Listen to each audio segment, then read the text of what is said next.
Hello there, my friends. How are you today? It's a beautiful day here in Burbank, California. Started out a little bit cool, but it's warming up. The frost is melting off of the shingles, and it's going to be a fine day after all. Hey, we've been reading Napoleon Hill's 90 Days to a Positive Mental Attitude.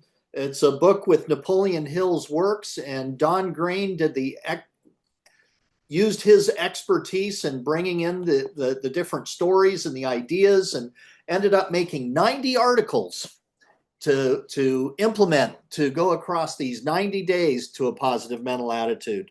So we're all the way up to day number 39, which is controlled attention. It's the second time we've done controlled attention. Last time we went out to the airfield, and that was a lot of fun. Today we'll do from the office here, and let's hop in. Controlled attention, day number 39. No one ever achieved great success without focus.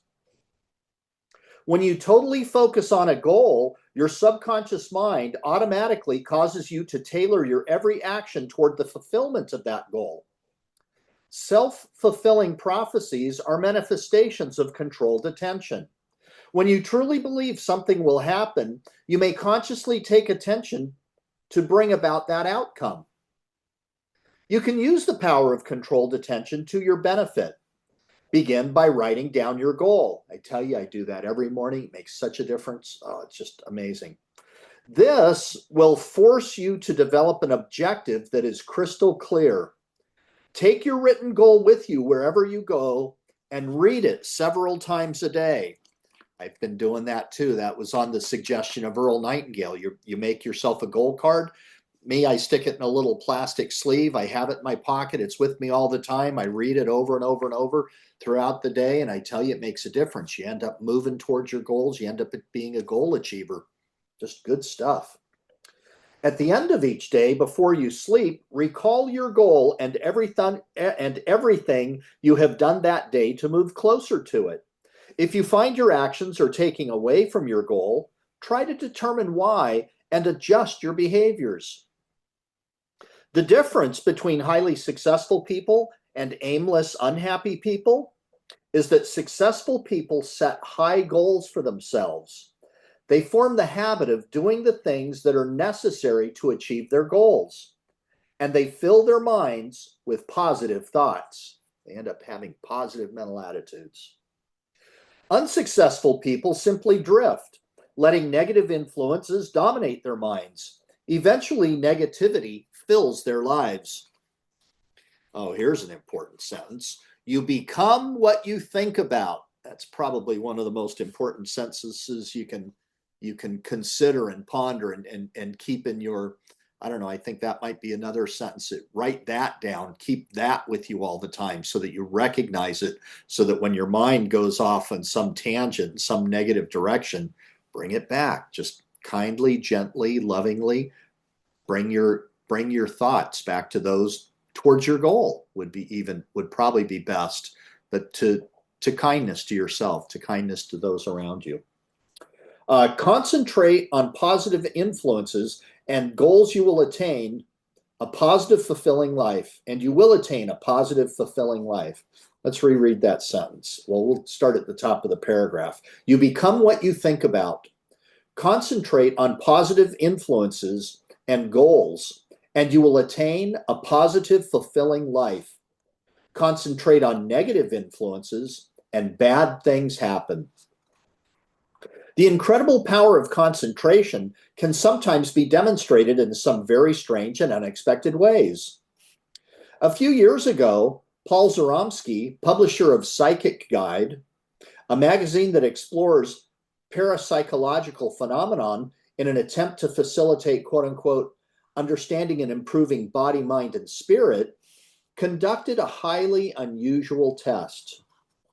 Charmed by the so-called psychokinetic metal bending of Uri Geller in the 1970s and others who followed, Zaromsky decided to test the possibilities on a psychic development class. He said, quote, I figured that because these people are in tune with what I was trying to do, twisting the spoons would be simple, close quote. Of course, it turned out to be a bit more complicated. His first experiment ended in failure. He consulted with a friend more experienced in such matters, who helped him refine the procedure and tried again, this time with a group of 18 people. Again, nothing happened. He wrote in his magazine, quote, "I began to see my future as a spoon-bending facilitator twist and turn away," close quote. Then one woman yelled. She was holding the spoon upright by the tip of the handle. Her spoon had fallen over by itself. It bent where the bowl meets the handle. Then most everyone else's spoons started bending. In fact, about 15 of the 18 people there bent their spoons to some degree. Evidently, they needed to see a spoon bend to give their own belief system the proof it needed to transcend the ingrained, quote, "I can't do this," unquote, to "I can." The can't became invalid because what their eyes had seen. Whether or not you believe the account of Zoromsky and his 18 witnesses, indeed, you may write it off to group hypnosis or some sort of a magic trick, is besides the point. Zoromsky asked, quote, "So what does metal bending mean?" Close quote. "I often speak until my vocal cords crack about our wonderful potential and how we can create our personal reality. But nothing can prove this potential like a graphic demonstration of an ability the Earth's mass consciousness says cannot be done. Bending a spoon is an exercise in transcending this reality. The key is simple. Thoughts are things. You are what you believe. Change your thoughts, your beliefs, and you can change your life." So actually, we're going to be having a live seminar coming up in a couple of months. It's going to be Master Your Mind, Master Your Life up in Santa Cruz. It's going to be great.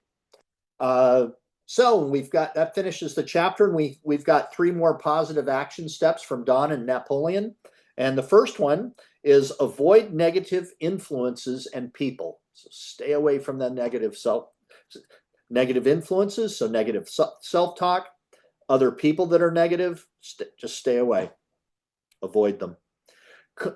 Bullet number 2, concentrate on your goals with white hot intensity. Kind of sounds like build up your goal idea to having a burning desire about it. And then bullet number 3, keep positive. You can achieve anything you believe you can, which of course sounds really familiar. Napoleon's quote that I've got back here: "Whatever the mind of man can conceive and believe, it can achieve." And it's just, I found that in my own life, I found that to be true in going from being a plumber, a sewer cleaner, to becoming a NASA engineer, to becoming a Napoleon Hill Institute and a Napoleon Hill Foundation instructor and coach. And it's just been fabulous. Anyway, hope you have a fabulous day. We're coming up on the weekend, and it's going to be awesome. And we'll see you next time. God bless now. Bye-bye.